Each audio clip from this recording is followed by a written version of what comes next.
السلام عليكم ورحمة الله.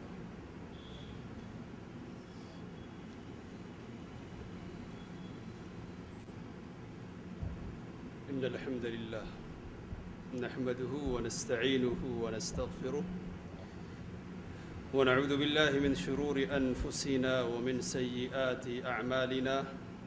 من يهده الله فلا مضل له ومن يضلله فلا هادي له. أشهد أن لا إله إلا الله وحده لا شريك له وأشهد أن محمدًا عبده ورسوله. يا أيها الناس اتقوا ربكم الذي خلقكم من نفس واحدة وخلق منها زوجها وبث منهما رجالا كثيرا ونساء. واتقوا الله الذي تساءلون به عليكم رقيبا. يا أيها الذين آمنوا اتقوا الله حق تقاته ولا تموتن إلا وأنتم مسلمون. يا أيها الذين آمنوا اتقوا الله وقولوا قولا سديدا يصلح لكم أعمالكم ويغفر لكم ذنوبكم ومن يطع الله ورسوله فقد فاز فوزا عظيما. أما بعد فإن خير الحديث كتاب الله وخير الهدي هدي محمد صلى الله عليه وسلم وشر الأمور محدثاتها وكل محدثة بدعة وكل بدعة ضلالة وكل ضلالة في النار. أعوذ بالله السميع العليم من الشيطان الرجيم. بسم الله الرحمن الرحيم. ما كان محمد أبا أحد من رجالكم ولكن رسول الله وخاتم النبيين وكان الله بكل شيء عليما. رب اشرح لي صدري ويسر لي أمري واحلل عقدة من لساني يفقهوا قولي. سبحانك لا علم لنا إلا ما علمتنا إنك أنت العليم الحكيم. ہر قسم کی تعریف، بڑائی اور کبریائی اللہ عز و جل کے لیے لائق و سزاوار ہے.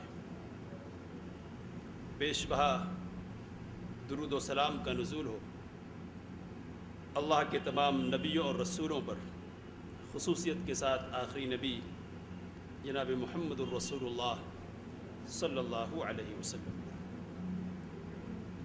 محترم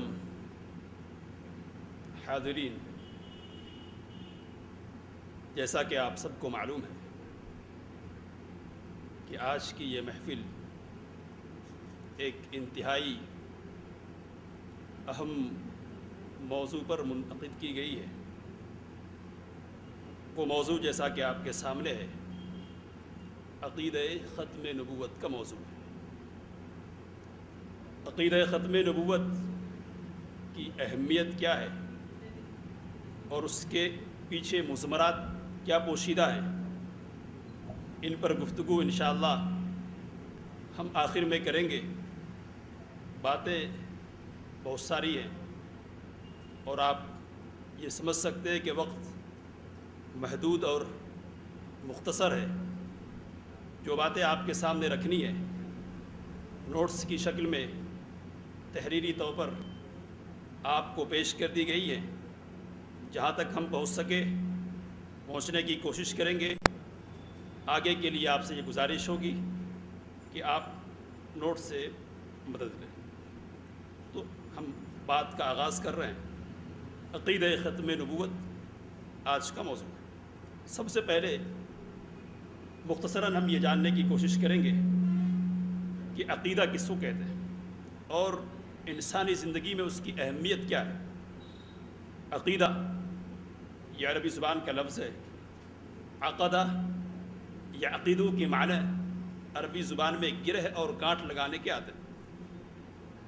اصطلاحاً دین کی زبان میں جب ہم عقیدے کا اس لفظ استعمال کرتے ہیں تو اس سے مراد ہمارے وہ افکار وہ خیالات ہوا کرتے ہیں کہ جن پر ماننے یا نہ ماننے کے اعتبار سے، تصدیق اور تکذیب کے اعتبار سے ہمارا دل گانٹھ لگا دے، یعنی ماننے اور نہیں ماننے کے اعتبار سے اس کو قطعی حیثیت دے دے کہ یہ بات ماننے کی ہے، دل کے اطمینان اور قلب کے یقین کے ساتھ اس کو آدمی تسلیم کرے، اور یہ بات نہیں ماننے کی ہے، دل کے اطمینان اور قلب کے یقین کے ساتھ اس بات کا اظہار کرے۔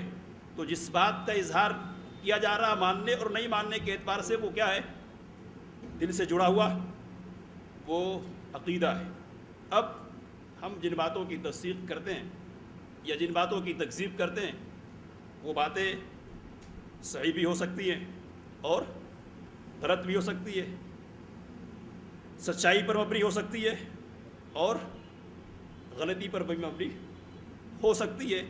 تو اس اعتبار سے عقیدہ اچھا بھی ہو سکتا ہے اور برا بھی ہو سکتا ہے، صحیح بھی ہو سکتا ہے اور غلط بھی ہو سکتا ہے۔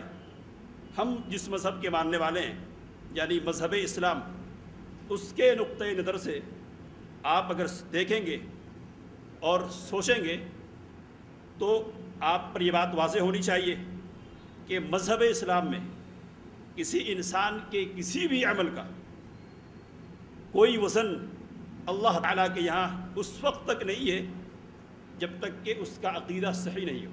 جب تک عقیدہ صحیح نہیں ہے تو اچھا سے اچھا اور بہتر سے بہتر عمل بھی اللہ تعالیٰ کے یہاں بالکل لائق اعتناء اور قابل توجہ نہیں ہے۔